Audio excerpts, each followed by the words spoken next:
सत्संगत जी, प्रेम और सत्कार से कहना जी, धन निरंकार जी। सत्संगत जी, दास विनती कर रहा है, मुझसे कोई त्रुटि हो जाए तो क्षमा कीजिएगा सत्संगत जी। सत्संगत जी, वीडियो को अंत तक देखिएगा, क्योंकि इस वीडियो के माध्यम से मैं आपको बताऊंगा ऐसे कौन से पाप हैं जो कि नहीं करते हैं। ऐसी 5 गलतियां जो आप करते हैं वो भूल कर भी न करें। वीडियो को अंत तक देखिएगा, क्योंकि आधा अधूरा ज्ञान किसी काम का नहीं होता सत्संगत जी। चलिए कहानी को शुरू करते हैं। बात उन दिनों की है जब भारत में हर तुलसी के पौधे को पूजा जाता था। हिंदू धर्म में तुलसी को देवी का रूप माना जाता था और इसके विवाह की धार्मिक दृष्टिकोण से बहुत पवित्र माना जाता है।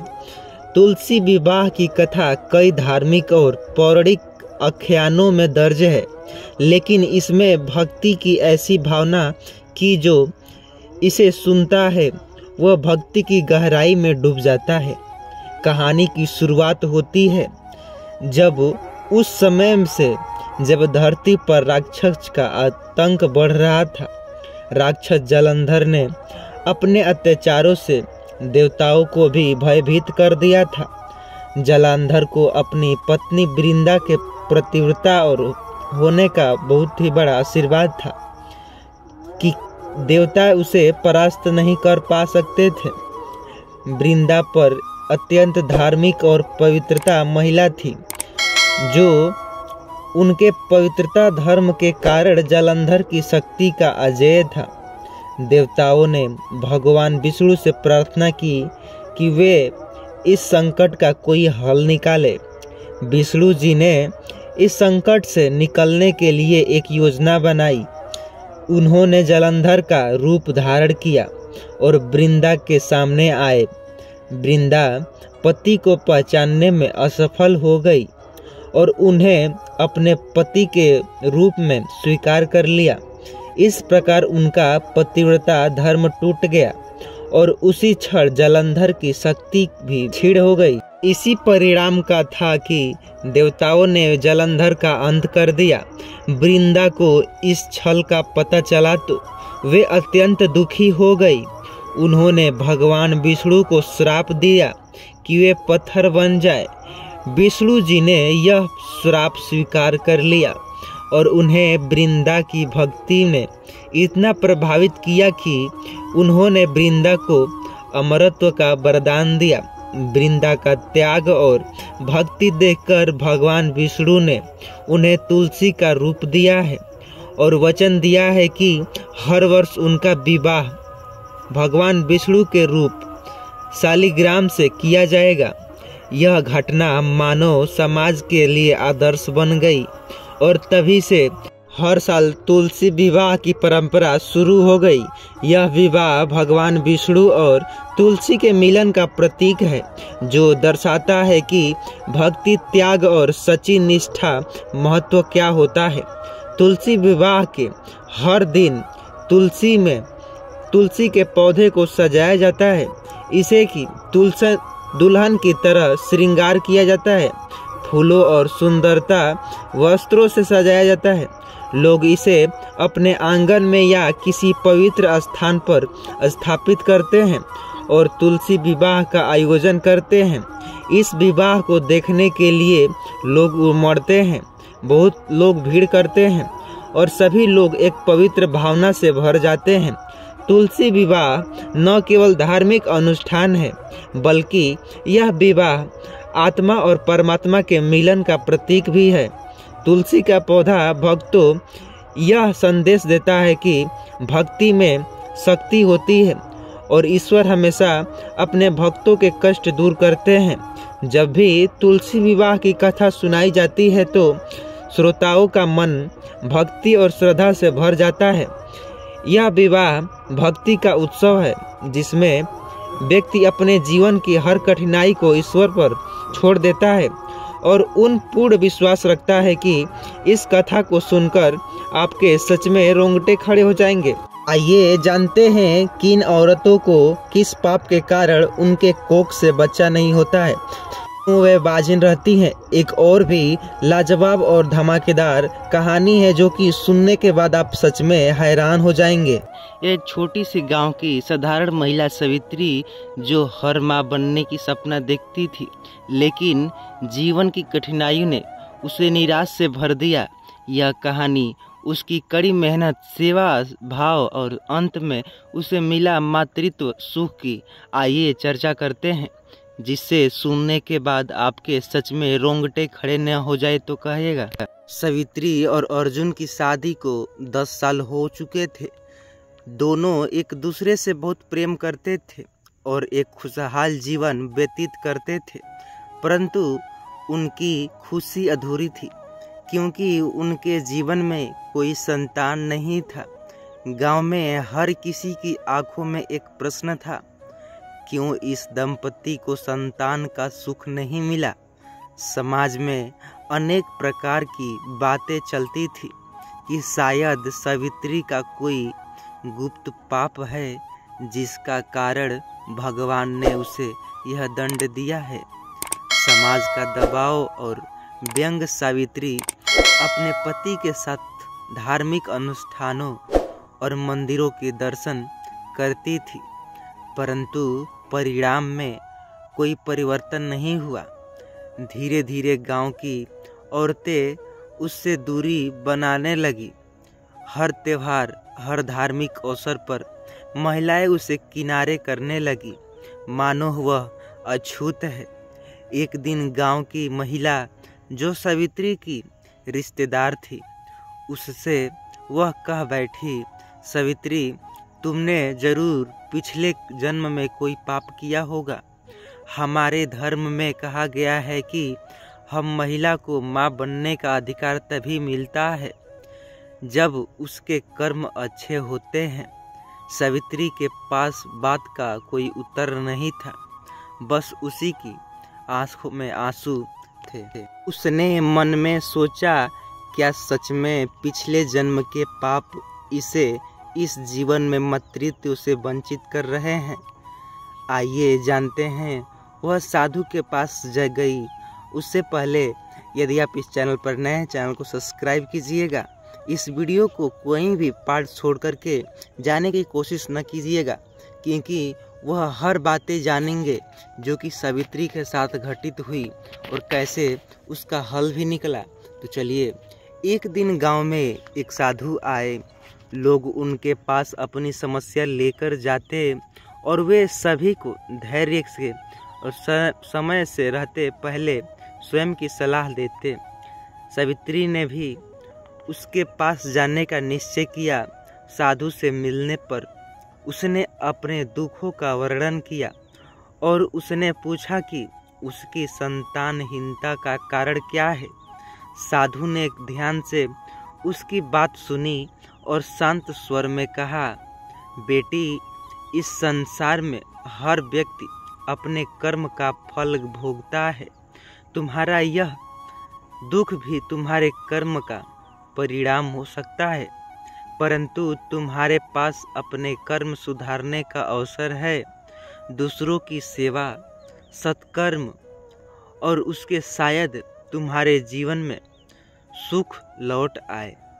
साधु ने उसे सलाह दी, वह गरीब के बच्चों को देखभाल करे और अनाथ बच्चों के लिए एक घर बनाए। सावित्री ने उनकी बातें को गंभीर से सुनी और वह उनके अगले दिन से ही वह एक नई जीवन की शुरुआत कर दी। सेवा और समर्पण का मार्ग सावित्री ने अपने घर में एक आश्रम की स्थापना की। वह गांव के अनाथ और गरीब बच्चों को वहां लेकर आई।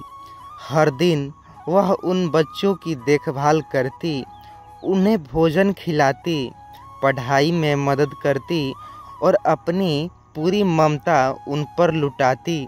धीरे धीरे गांव के लोगों को भी समझ आने लगा कि सावित्री का दिल कितना विशाल है। वह बच्चों के लिए कहानियां सुनाती, उनके साथ खेलती और उन्हें यह महसूस करवाती कि वे अकेले नहीं हैं। उसने अपनी संतानहीनता का दुख भूलकर इन बच्चों को ही अपना संतान मान लिया। सावित्री का समर्पण देख लोगों की प्रशंसा करने लगे। लोग कहने लगे कि शायद यही उसका तप है और यही उसका जीवन का उद्देश्य है। गांव में नई मान्यता का उदय। एक दिन गांव में किसी भी मृत्यु हो गई। उस व्यक्ति की अंतिम यात्रा में सावित्री भी शामिल हुई। लोग अब उसके प्रति बदल चुके थे और उसके साथ सम्मान से पेश आते थे। एक बुजुर्ग ने तो यहाँ तक कह दिया कि सावित्री का मातृत्व तो हमारे गांव के हर बच्चे में बसता है। यह सुनकर सावित्री की आंखों में आंसू आ गए, परंतु इस बार वह आंसू दुख के नहीं थे बल्कि संतोष के थे। उसे महसूस हुआ कि शायद साधु का आशीर्वाद उसे यहीं मिल गया है। चमत्कार और आशा का संचार। कुछ समय बीतने के बाद गांव में एक साधु आए जो देश भर के अपने चमत्कार के लिए प्रसिद्ध थे। गांव के लोग उनके पास अपने अपने प्रश्न लेकर आए।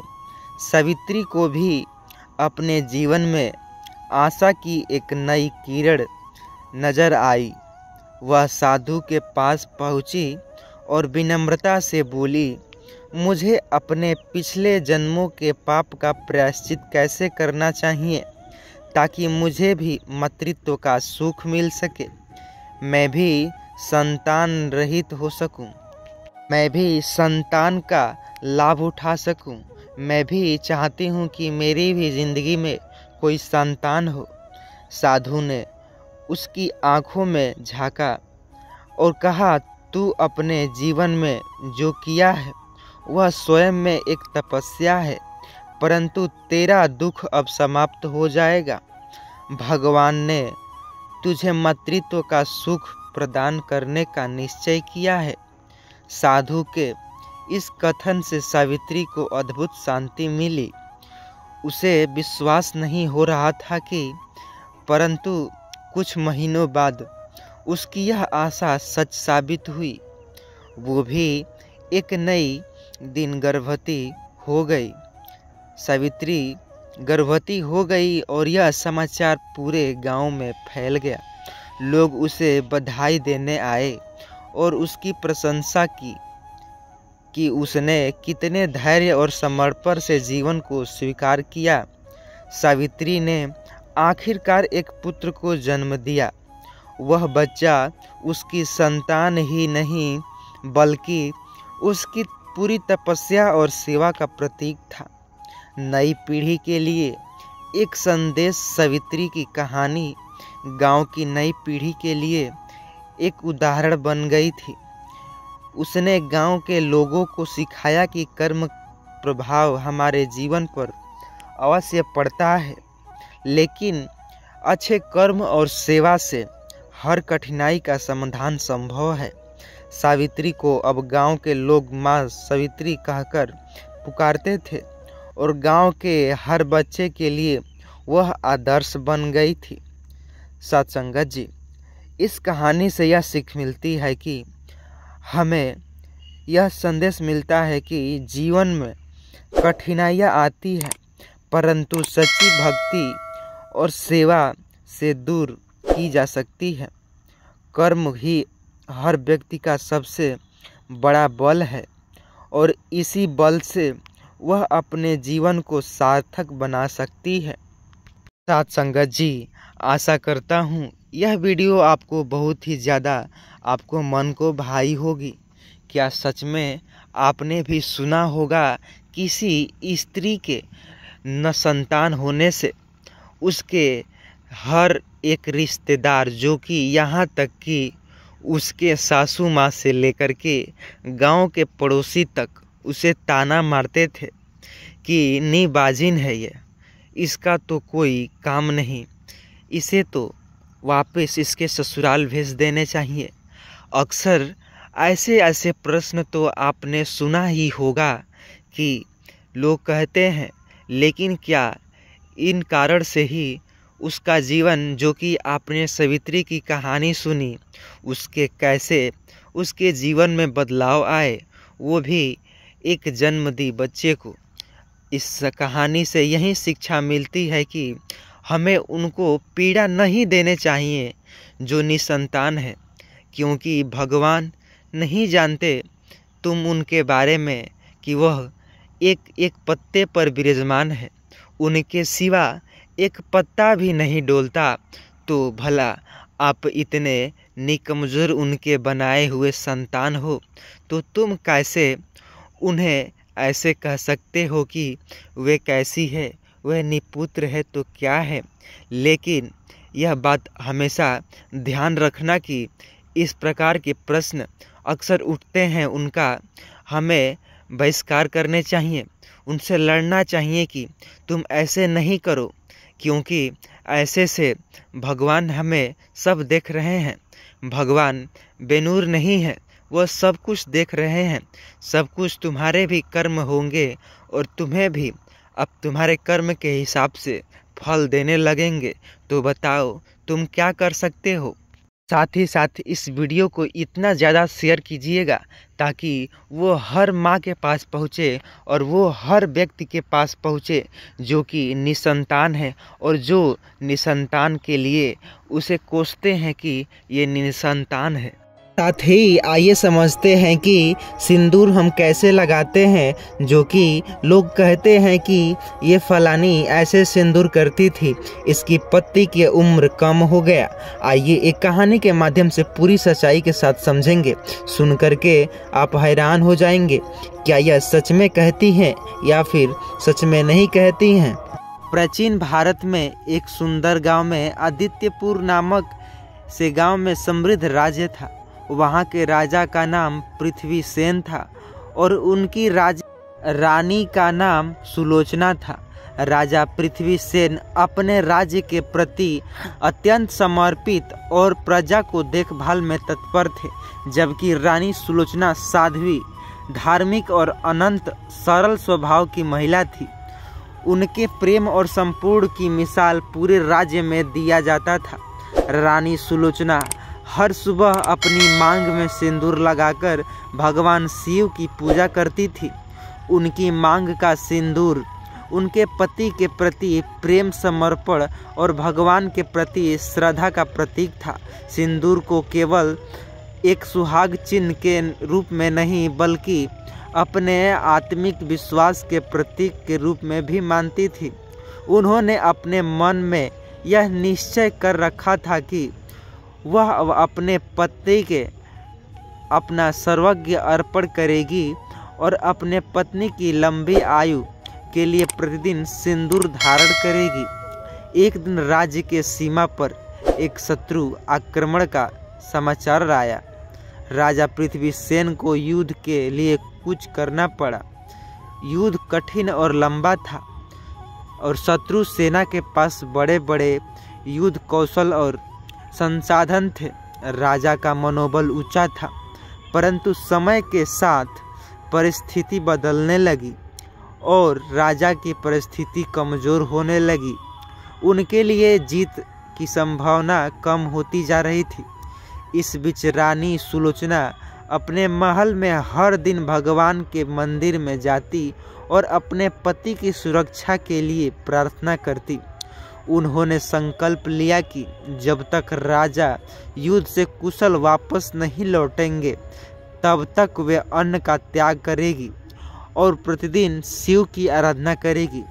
उन्होंने अपनी मांग में सिंदूर भी लगाना बंद कर दिया, क्योंकि उनका विश्वास था कि उनके पति की लंबी आयु का प्रतीक ही उनका सुहाग है।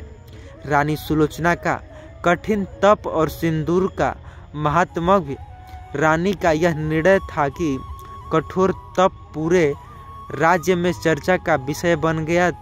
वे हर सुबह शिवलिंग के सामने बैठकर ध्यान रखती, अपने आंसुओं से भगवान को पुकारती और भगवान से अपने पति की रक्षा का आग्रह करती।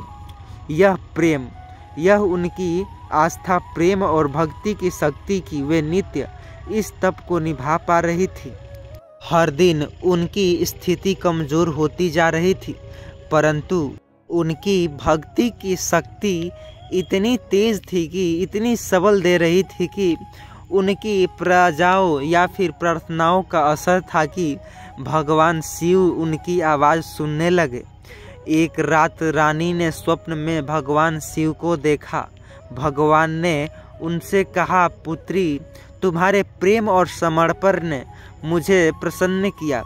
कल तुम्हारे पति की रक्षा के लिए देवता उनकी सहायता करेंगे और तुम्हारे प्रेम का प्रतीक सिंदूर पुनः तुम्हारी मांग में सुशोभित होगा। अगले दिन जैसे ही रानी मंदिर में पूजा के लिए पहुंची, उन्हें अपनी मांग में सिंदूर का आभास हुआ। उन्होंने अपने आंसुओं के साथ भगवान का धन्यवाद किया और अपने पति की सकुशल वापसी की प्रार्थना की। सिंदूर का पुनः धारण और प्रेम की जीत।